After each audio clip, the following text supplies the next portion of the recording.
afternoon, everyone. We are the group of 6, and we are going to discuss about the safety practices within the food flow. So, next slide, please. So, safety practices within the food flow are the procedure implemented at each stage of food handling to minimize contamination and prevent foodborne illness. The food flow of food describe what happened to food from the time it enters to a workplace until it's served to the customers. So it has each step in the food flow of food is general food safety procedure that should be followed to help to reduce the risk of contamination and mishandling consequently lead to foodborne illness outbreak. So, next slide, please. So, for personal hygiene refers to practices that maintain cleanliness and health impact physical and mental and social well-being. So, for example, di ba, kung meron tayong personal hygiene sa sarili natin or sa body natin, it's also ganun din sa food. Siyempre, mas mahalaga yung hygiene sa food kasi siguro kahit naman lahat sa atin ayaw kumain ng hindi malinis or hindi maayos na food or di maganda yung itsura. So yung personal hygiene nakaka-help siya sa atin. Sa atin also and then sa food. Kumbaga, ano nga ba yung mga bagay na personal hygiene na ginagamit applicable when we are handling the food, like for example, like apron, wash your hands before grabbing food or inside in the kitchen, and if necessary wear hairnet or gloves inside in the kitchen. So here's the benefits of personal hygiene and safety practices in food flow.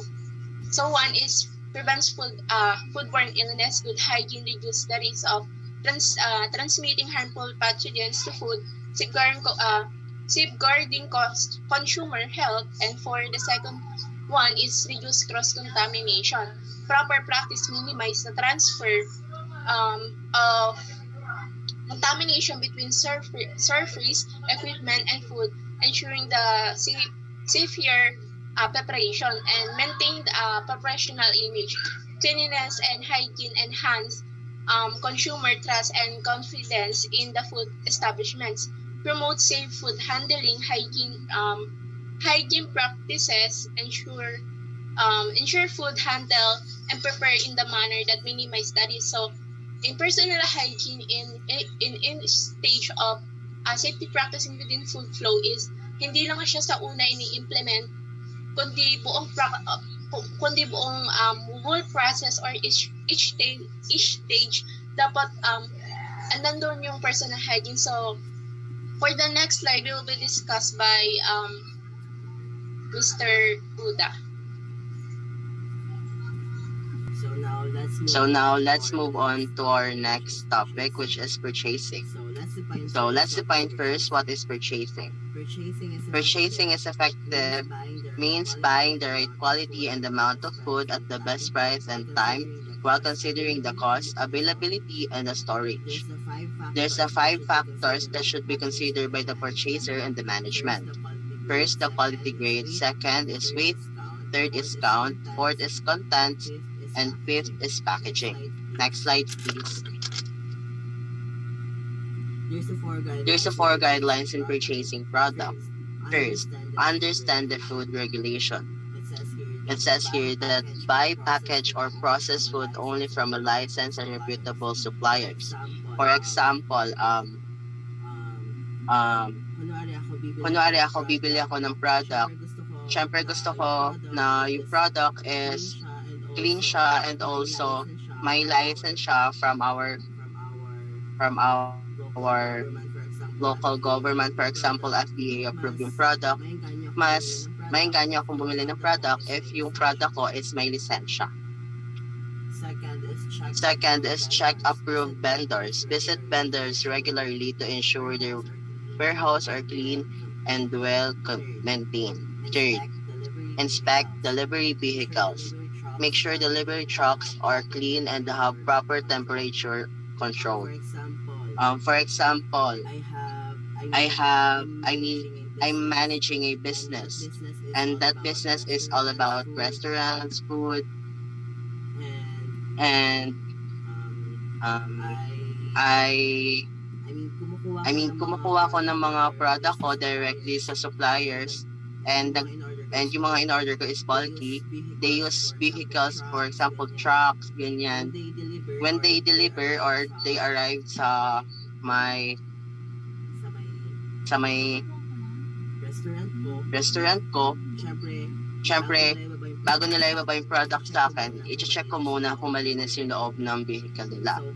So, pag hindi malinis yung vehicle nila, pwede kong i-cancel yung order ko because hindi siya pasok sa standard ng business ko or ng management na pinapatakbo ko. Fourth is use product specification. Provide clear written specifications so vendors understand exactly what to supply. Next slide, please. Okay. Next is all about receiving. But first, let's define what is receiving. Receiving is the step where delivered food is checked to make sure it's safe, fresh, and meets the establishment standard before being accepted. Next, please. So first, receive only one delivery at a time from approved supplier. Second, ensure frozen foods are completely solid with no signs of thawing and refreezing. Third, label each package with the date received and expiration date if applicable. Fourth, quickly store PHFs to keep them out of the temperature danger zone or 5 to 60 degrees Celsius. Fifth, confirmed refrigerated foods are received at the temperature below 5 degrees Celsius. 6. Accept only pasteurized dairy products. 7. Reject PHFs not at the proper temperature and canned goods with swelling, leaks, frost, dents, and faulty seals. 8. Assess food quality by odor, appearance, and texture. Reject any that are unsatisfactory. Next slide, please. There's a guidelines for receiving frozen and refrigerated food. First, temperature verification. Use a calibrated thermometer to check the internal temperature of all delivered products. Yung calibrated thermometer, ito yung parang thermometer na may matulis na bagay wherein tinutusok nila yon sa mga meat to check the internal temperature. Next, temperature compliance. Reject any food items that require stored below 5 degrees Celsius. If their delivery temperature exceeds this limit, an exception is made for fresh shell eggs which are acceptable at delivery temperature of 7 degrees Celsius. So, here naman sa temperature compliance, i-reject na natin yung mga items or yung mga required na i-store natin below 5 degrees Celsius. For example, nag-order tayo sa mga suppliers ng mga frozen tuna, something like that. And yung nakita natin yung tuna na dineliver nila is natutunaw na at hindi siya dumating sa atin ng matigas pa, pwede natin siyang i-reject. Third, immediate storage. Transfer food items to their designated storage areas immediately upon verification to inhibit bacterial growth. Ensure the following temperature ranges are maintained. Here is the guidelines for when you're going to refrigerate or cold refrigerating the products. First is refrigeration, 5 degrees or lowest.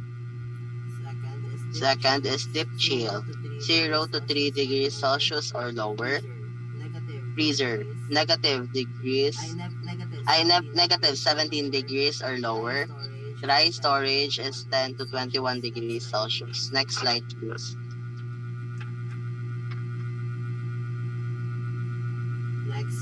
Next is the FIFO implementation, or the first in, first out method. Strictly adhere the first in, first out method, or FIFO method, in all storage location to prioritize the use of older stock before newer deliveries. For example, nung kamakailan lang, di ba, dumaan ng Christmas and New Year. So, nung Christmas, marami pa tayong natirang pagkain, and also may natira rin tayong pagkain nung New Year. So, yung mga pagkain natin nung Christmas na hindi natin nakain is dapat mauna siyang ilabas bago natin ipasok yung mga natirang pagkain noong January or noong New Year. Next is package integrity. Keep products in their original packaging until they are required for use to maintain quality and traceability. Next slide, please. Guidelines for receiving dry goods. First, comprehensive inspection. Examine all deliveries for signs of damage, including leaks, defects, and compromised packaging. Second, date labeling. Clearly label all boxes and cans with the date of receipt to facilitate stock rotation. Date labeling is also the same from the FIFO method, no? So, but also in date labeling is you're going to put label or date label, no, para ma-compromise natin or para makita natin and makita natin yung stock rotation, no. Kunwari may ngayong araw, nagbili ako ng mga canned goods, and also nilagyan ko yun ng date kung kailan ko binili. And also bumili pa ako no kinabukasan, bumili ulit ako ng iba pang product. So yung mga product na binili ko nung ngayong araw is gagawin ko or i-label ko siya according doon sa date nila para makita ko yung rotation ng mga product na binili ko, and also maayos ko siyang magagamit. Nagagets. Third is segregate storage. Store all chemicals in designated areas. Separate from foods item to prevent contamination. Next slide, please. Invoice verification. Ensure the delivery invoice accurately reflects the item delivered and aligns with the original purchase order. 5. Damage reporting. Report any damaged items immediately to the manager or designated staff, who will then coordinate with the distributor and returns for replacement. So if yung product na na-receive ninyo is may damage, pwede nyo siyang itawag sa manager or sa mga designated staff to coordinate sa distributor and ma-replace yung product na binili niyo. 6 is rejection documentation. Accurately record all rejected items on the delivery invoice to maintain an accurate inventory to facilitate the return process. For example, when you receive a damaged product, you need to have a documentation. For example, you take a picture of those product na may damage.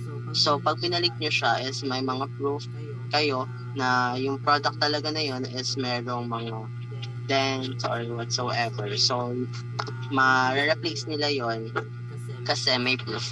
Next. Next is storage. But first, let's us define what is storage. It is the safe keeping of food under proper condition to maintain freshness and prevent contamination or spoilage. First, we have here the dry storage. It refers to storing foods that do not easily spoil or support bacterial growth, such as grains, flour, sugar, and unopened canned goods. Next, please. Next, please. Next, we have here the cold storage. Cold storage means it's keeping food in all chilled or frozen environment to slow spoilage and maintain freshness. There's a equipment must be used when you're going to store your food in cold environment. First, we have here the upright freezer. Next, we have here the walk-in refrigerator. Next is coolers. And lastly, the chest-type freezer. First, we have here the freezer storage. Optimal temperature maintained. Frozen foods at consistent temperature of 0 degrees Fahrenheit or negative 18 degrees Celsius or lower to ensure preservation. Second, protective packaging. Ensure all frozen food are tightly wrapped or properly packed to prevent freezer burn and maintain quality. Third, clear labeling. Label and date all stored item clear and facilitate to proper stock rotation and usage. Next, please. Next, in refrigerator storage. First, proper refrigeration. Keep perishable food refrigerated ideally below 5 degrees Celsius or 41 degrees Fahrenheit, but refer to specific temperature guidelines for optimal storage. Second, avoid overcrowding. Ensure adequate space between items and refrigerator for proper air circulation. Third, minimize door openings. Keep refrigerator doors closed except when necessary to maintain consistent temperature. 4. Maintain cleanliness. Regularly clean refrigerator shelves and interiors to prevent contamination. 5th, separate raw and cook. Store raw and cook food separately whenever possible. Next slide, please. 6. Cook above raw.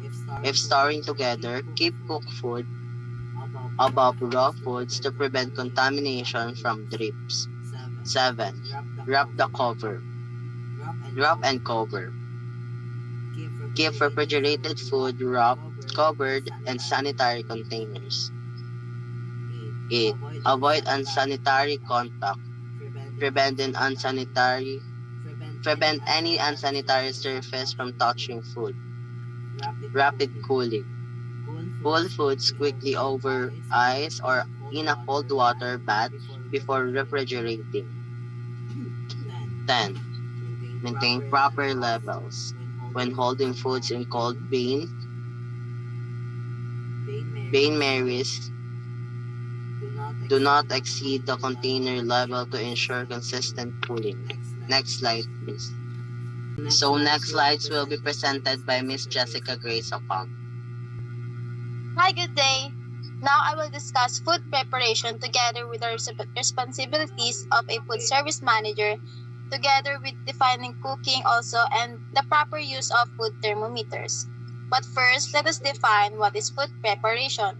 It is the step before cooking where food is handled, washed, cut, and stored properly to avoid contamination. Kasama na rito yung paglinis ng mga tools, pag-wash ng hands, also pagsaseparate ng mga raw and cooked foods, and keeping food at safe temperatures para ma-maintain yung food safety. Next is, food thermometers can also measure temperatures from negative 18 degrees Celsius to 104 degrees Celsius, making them suitable for both hot and cold foods. First type of thermometer is bimetal instant read. It is used to check the temperature quickly near the end of cooking. Ginagamit ang bimetal instant read thermometer kapag malapit na itong maluto dahil mabagal siya magbigay ng reading at kailangan steady na yung temperature ng pagkain para maging accurate at ang result nito. Some example of food na ginagamitan nito is grilled chicken, steaks also before serving. Next is bimetal oven safe. It is designed to remain in the food while it is cooking in the oven. Some examples here are the roasted chicken and yung mga large cuts of meat. Next is wireless smart thermometer. It checks the internal temperature of food while it cooks and send the reading to your phone or device. Some example here is the barbecue. Next is infrared thermometer. It is used to check the temperature of food and cooking surfaces without touching them. Kumbaga, yung surface ng pagkain lang ang kinukuha mo ditong temperature without touching it. Some example here is the griddly or yung frying pans. Next is candy and deep fry thermometer. It is used to measure very high temperatures in hot oil and boiling sugar.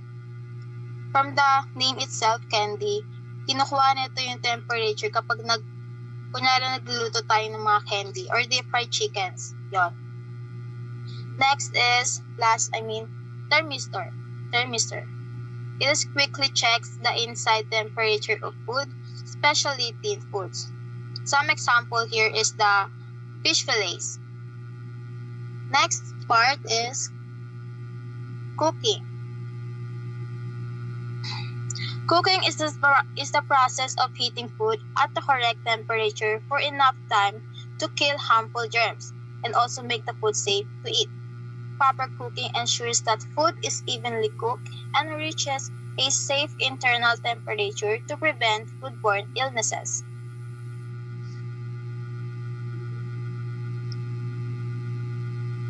Oh my gosh. These are the minimal internal temperature and rest time of some meats. First is beef, pork, veal, and lamb steaks, chops, and roast.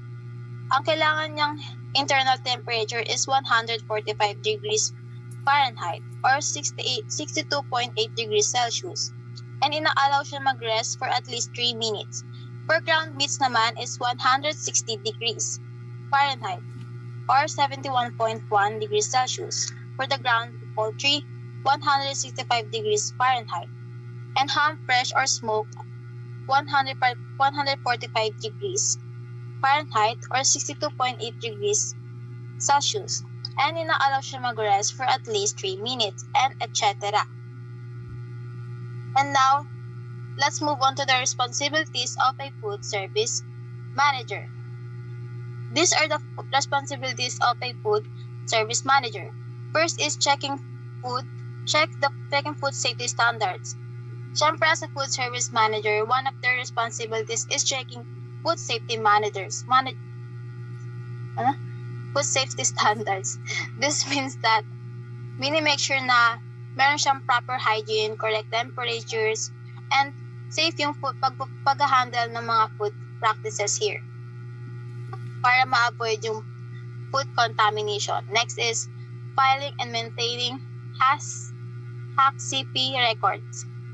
HACCP means Hazard Analysis and Critical Control Points. Dito ay tumutulong sila ma-prevent yung food contamination by identifying risks at every step of food handling. Next is handling money and important records. As a food service manager, sila rin yung responsible for handling money and important records.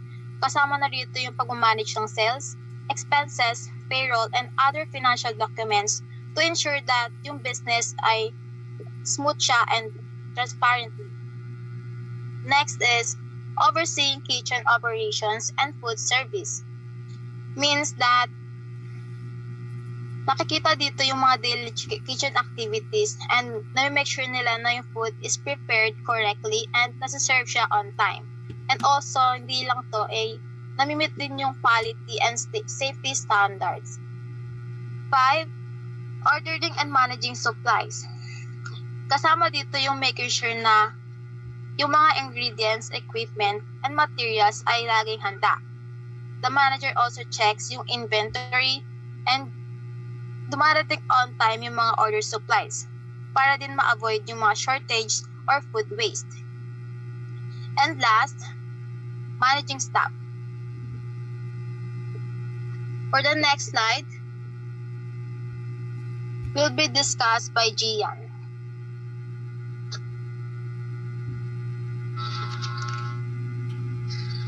So what is hot? What is holding hot and cold? It means keeping cooked food at safe temperature before serving. It is important because it prevents bacteria from multiplying and keeps the food safe to eat. So for hot holding, the food should be kept at 60 Celsius or above. Hindi siya dapat bumaba ng 60 Celsius dahil ang 5 Celsius to 60 Celsius ay tinatawag na danger zone, kung saan mabilis dumami ang bacteria. So sa equipment naman is, yung ginagamit dito is chafing dishes and steam tables. So sa mga hindi nakakaalam kung ano yung chafing dishes and steam tables, ito yung common na ginagamit sa mga buffet para mapanatiling mainit ang pagkain. So for cold holding naman, the food should be kept at 5 Celsius or below para bumagal ang pagdami ng bacteria. So example ng cold held foods are salads, desserts, fruits, dairy product. So these foods are stored in refrigerators, chillers, or ice pots.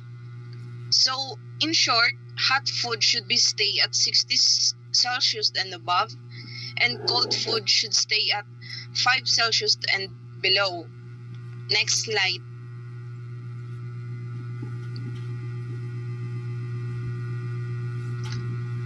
So, what is reheating? It means heating previously cooked food to a safe internal temperature to destroy harmful bacteria and make it safe to eat again. So, to properly reheat food, the temperature should be 74 Celsius or 165 Fahrenheit for at least 15 seconds. This ensures that any bacteria present are killed. So, stir food. Need natin siyang i-stir yung food para ma-make sure natin na lahat ng part ng pagkain is walang cold spot. So, reheat only once. So, kailangan natin i-reheat lang ang food ng isang beses. Dahil kapag paulit-ulit na pinapalamig at iniinit ang pagkain, paulit-ulit din itong dumadaan sa danger zone, which is yung 5 Celsius to 60 Celsius, kung saan mabilis dumami ang bacteria.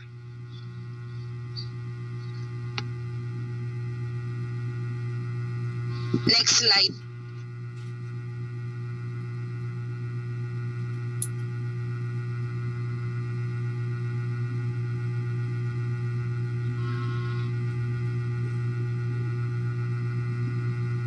Serving will be discussed by Christine po.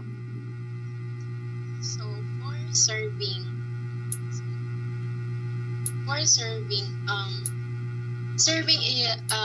in the context of food is food safety refers to the practices of procedure involves in presenting food to customers in safe and hygienic manner. It's a critical stage in the food flow because mishandling can lead to contamination and potential foodborne illness. So here the step of serving. So use a calibrate thermometer to make the temperature of the food product at the time of service. Wipe the thermometer clean. Take the temperature of all hot and cold THF as soon as they put on the service card or just before the service. Record temperature on the service temperature log. Check to ensure that all temperature are within the critical limits. Hot foods above 60 degrees Celsius. Cold food below 5 degrees Celsius. Take corrective action if needed. And by following safety practices during serving food, service establishment can minimize the risk of contamination and ensure the customer receive a high-end quality food. So that's all for our presentation. Thank you po.